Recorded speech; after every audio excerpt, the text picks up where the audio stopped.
Hey guys, how's it going? All right, this is Michael Moore, and the name of this video that I'm talking about is Michael Moore celebrates hours after Sandy Hook shooting? Question mark. So let's go ahead and talk about this video. A crazy man went to an elementary school and attacked 22 children in China. A few hours before Connecticut, an elementary school was attacked in China by an insane man, and 22 children were his victims. But all he had was a knife. Total number of dead in the Chinese elementary school, 0. Well, his argument, of course, is that the fact that Chinese don't have access to guns means that it's safer in China for the children because the guy attacked the Chinese children, but he didn't kill any of them. Out of the 22, none of them died. What he's not going to tell you is that that man that attacked those children never intended for any of them to die. He's not going to tell you that this guy had enough time to cut off all the fingers and the ears of all 22 children. So that's 12 per child, 12 items that he dismembered. And if you think about it, fingers have bones, and this guy's using a knife. So can you imagine how difficult it was for him to take off the fingers of each one of these kids just one after another? And how did he do it in a way that the rest of them would sit still and wait?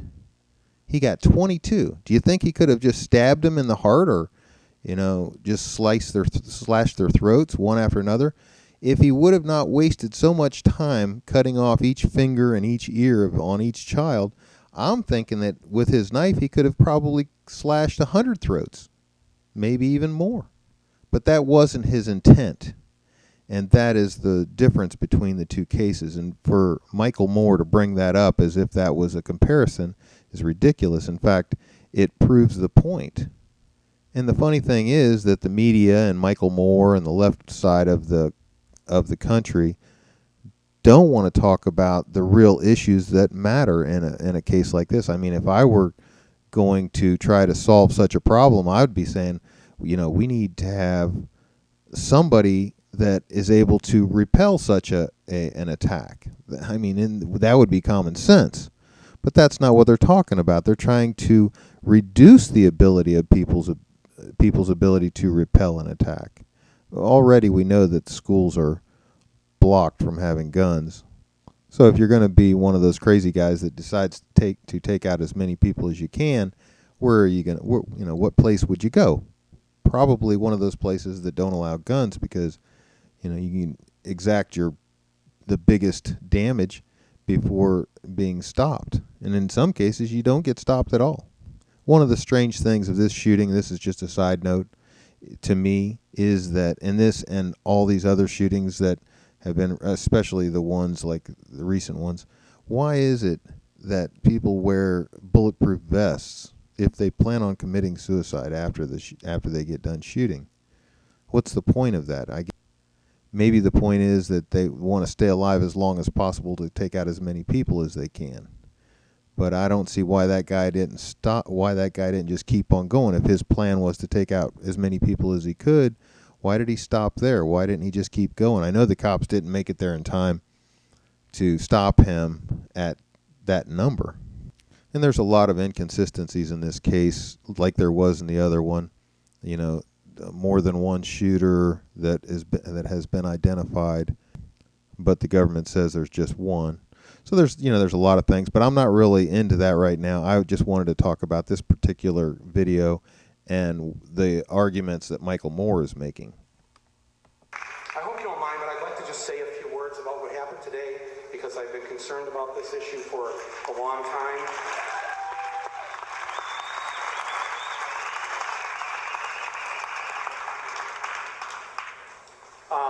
Yes, we need more gun control. Yes, we need free mental health services in this country. Of course, we knew that was coming, and that's what's been going on now since the shooting. There's no doubt about it that the media is orchestrating a campaign against guns, just like they did against George after the Trayvon shooting. And one of the main reasons why the Trayvon shooting was so important and why I've made so many videos on it, it's not that George and his particular case is that important. It's that they're trying to take away the right of people to defend themselves. That's the whole point of that case. And that's why I've been so adamant and working on and making videos on that case. Certainly not that I have any particular concern for George, although he's just like any one of us, and if you take away the rights of one of us, you take away the rights of all of us. If you damage his ability to get a fair trial, you damage all of our rights to get a fair trial. I'm protecting the rights of all of us. I'm protecting my own personal rights, my children's rights. So, and we know that the people that don't like guns in America absolutely will use any tragedy to further their cause. And you can see when you've got a tragedy like this with all these children dead, you would think, just out of respect for the dead, that the media and the gun grabbers would just take a little break. But they didn't. They immediately jumped on this. This was their cause. This is their case. This is what they've been looking for.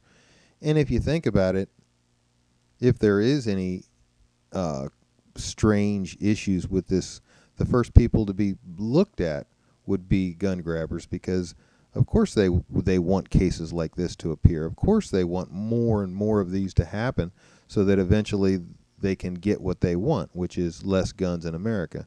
They're not concerned with the children or the safety of individuals. They have an agenda that is worldwide, and it extends far beyond the borders of our country or of Connecticut or even, the little town. These people are ruthless, and they're not going to give up until they get what they want. I'm not suggesting that this is a conspiracy that was brought on and that there was some sort of a plan put in place. But, if there is any suggestion of that, we're certainly not going to be looking at people that support gun rights, right? They wouldn't be the people that would want to see this kind of shooting happen.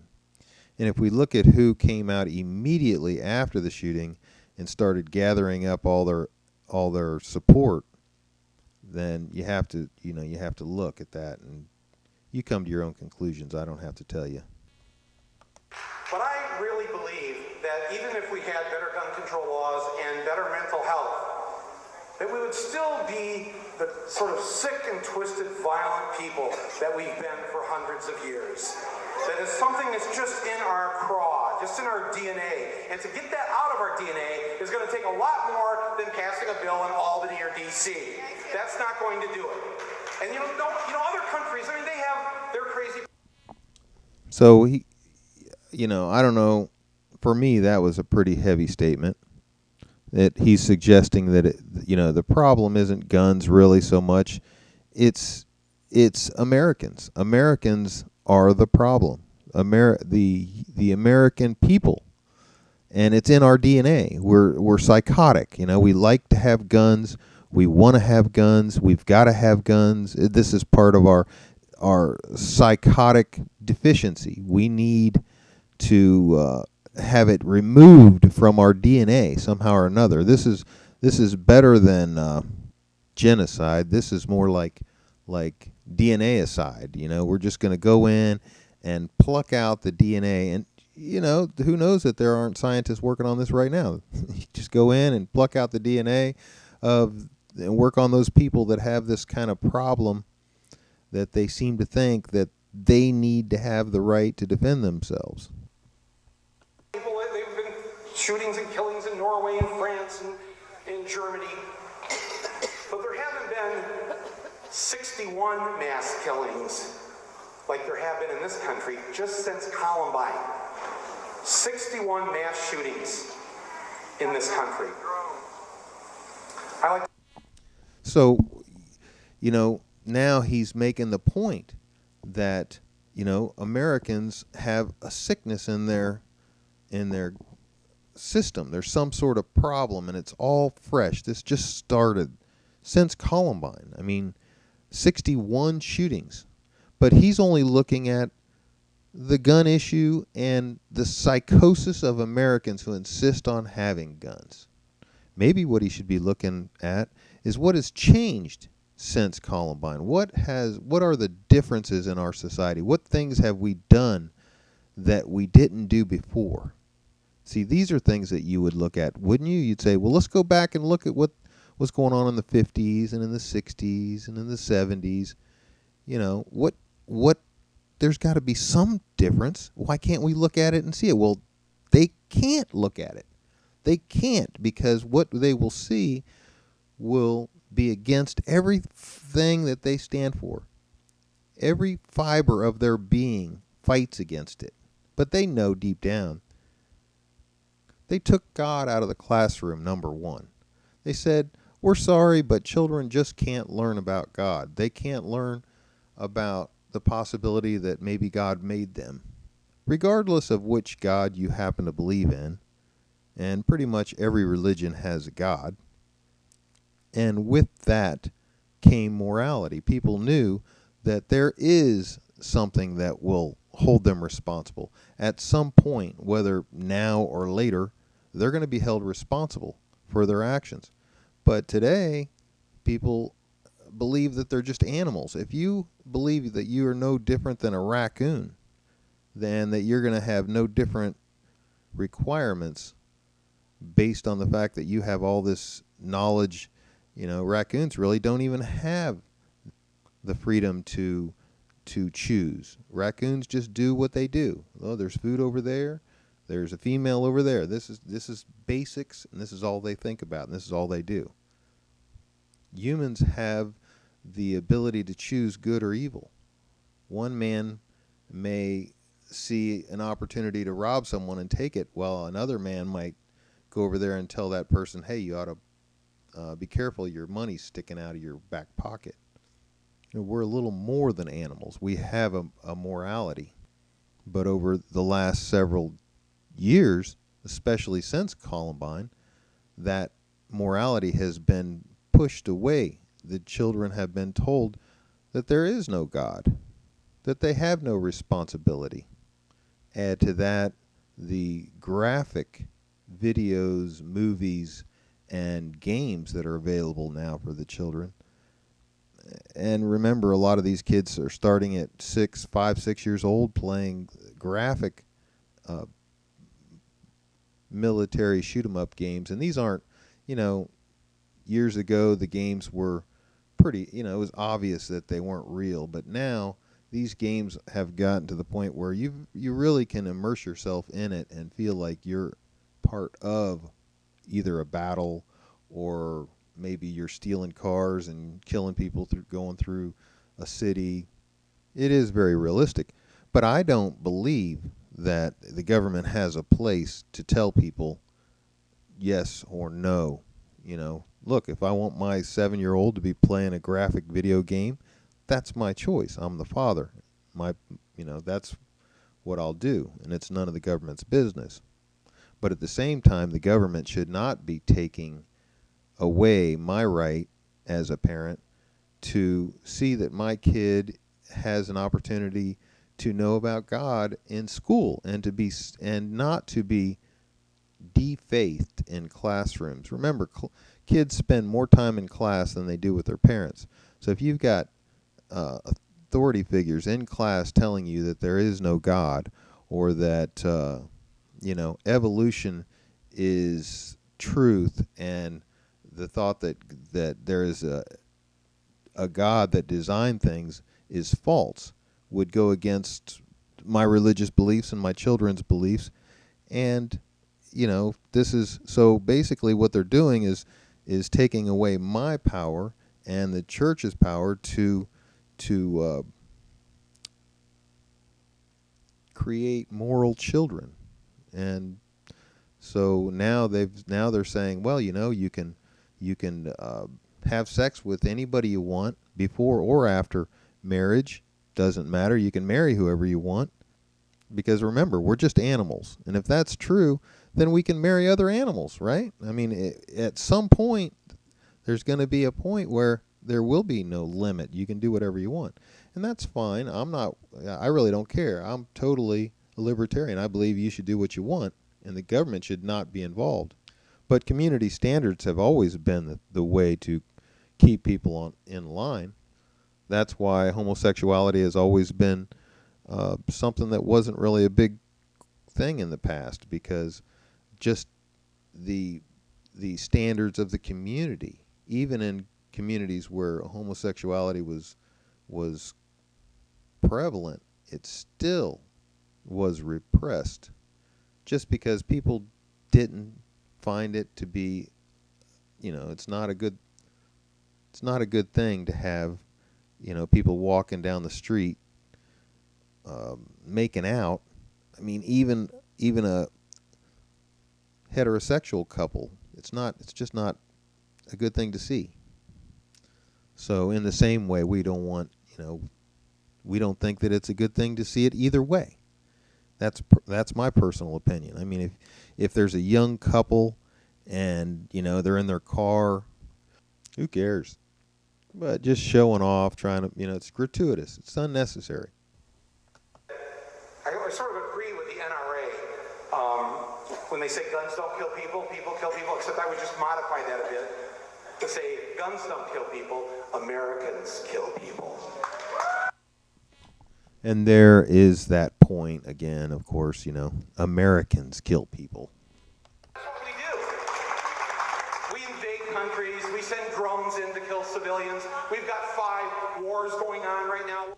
Yeah, but whose fault is that? I mean, I thought that he voted for Obama, and Obama's the guy that's sending the drones. I certainly hope he's not blaming all Americans for the actions of Obama. That would be the wrong thing to do. Are killing people, like 5 that we know of. We are on the short list of illustrious countries who have the death penalty.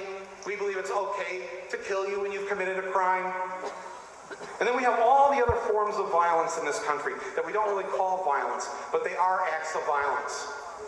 When you make sure that 50 million people don't have health insurance in your country, and that according to the congressional... How can a person make sure that people don't have health insurance? Is there some sort of magic way of doing that? Because that would be news to me. I always thought that people had a right to buy what they want. This is my personal opinion on that. I think everybody should have a really nice house, and everybody should have a really nice car, and lots of money, and just be really happy and healthy. These are all the things that I wish for everybody. And that's my wish. I don't wish that they need health care. I wish that they have healthy bodies and that they never need health care. That's my personal wish. The problem is I can't give everybody everything that they need and they want.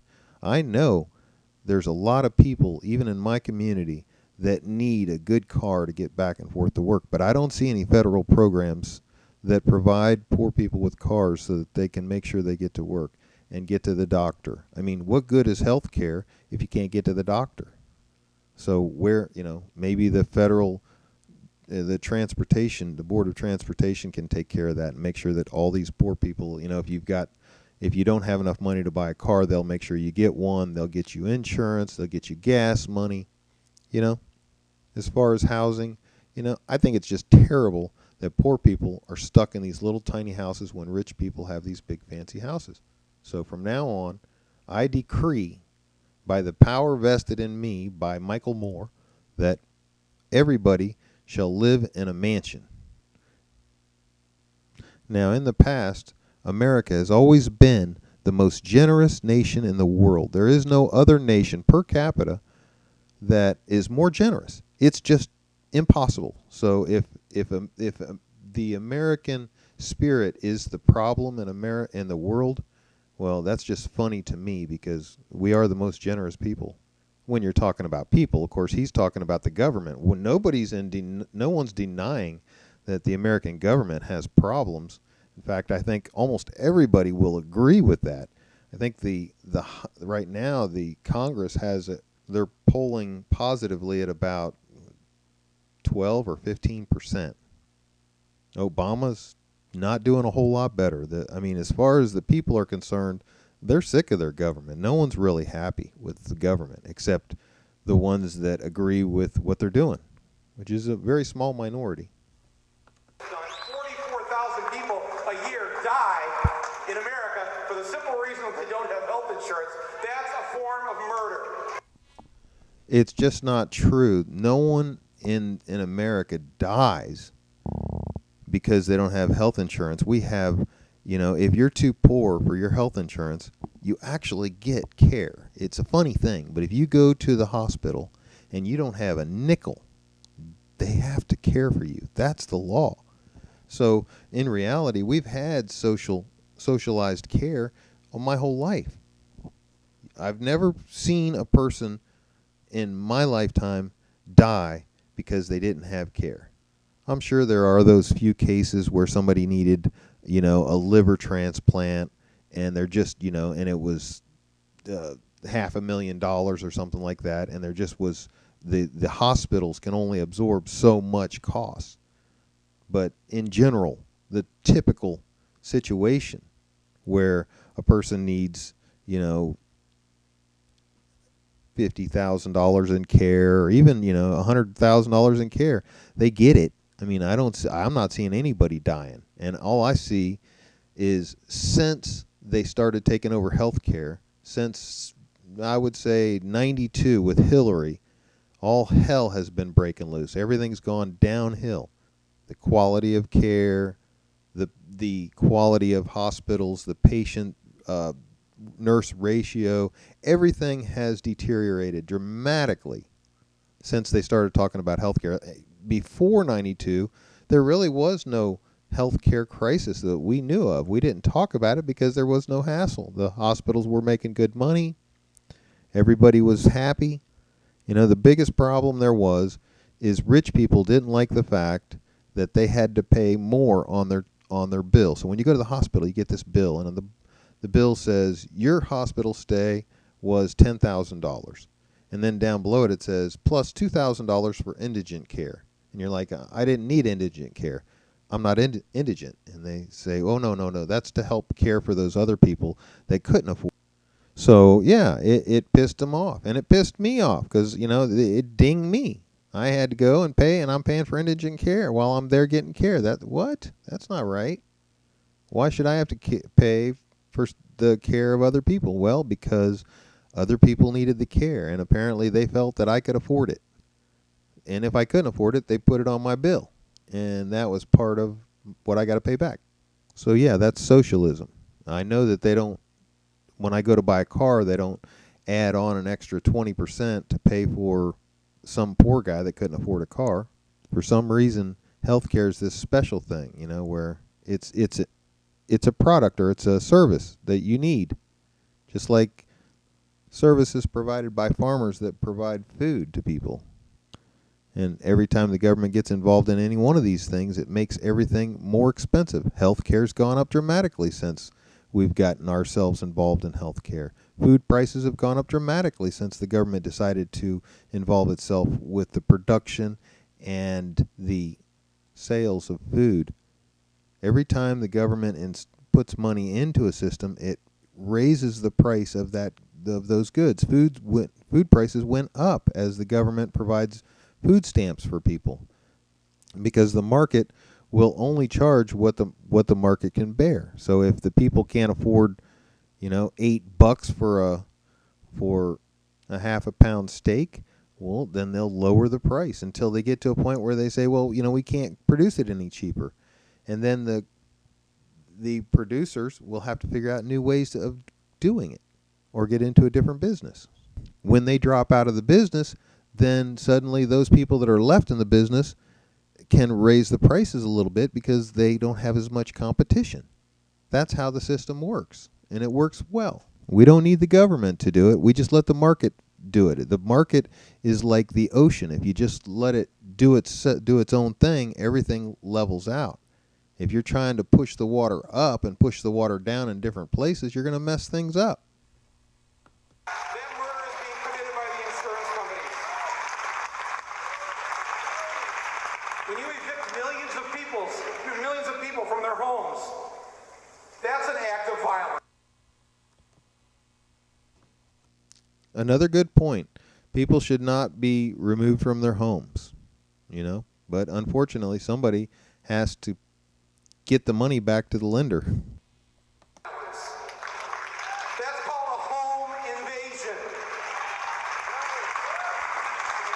All the wrong people are in prison in this country. I can't believe we're just standing blocks away from the biggest criminal operation that this country has ever seen, right down that street. And not one of them has gone to prison for what they've done.